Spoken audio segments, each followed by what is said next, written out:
nilai kena zakat, kemudian kamu tidak memuja itu kecuali sebagai benci daripada kamu dan kamu selalu berkebun.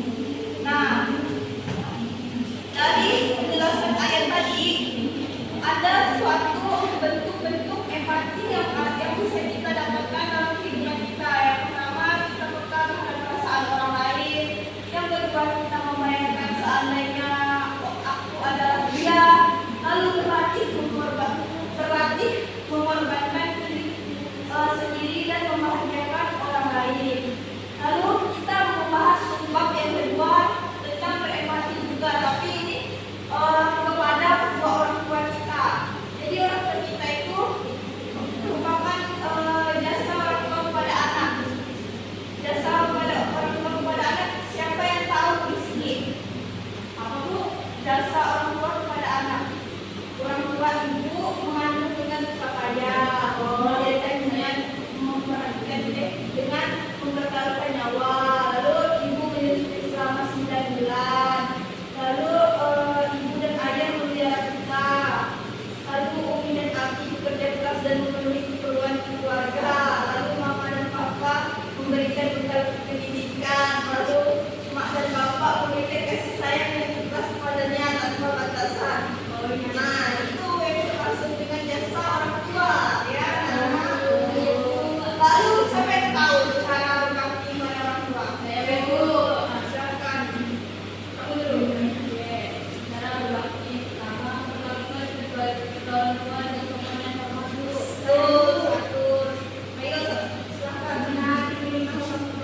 Masya Allah, bagus. Ibu tidak berbicara kasar sama Allah.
Siapa? Anaknya.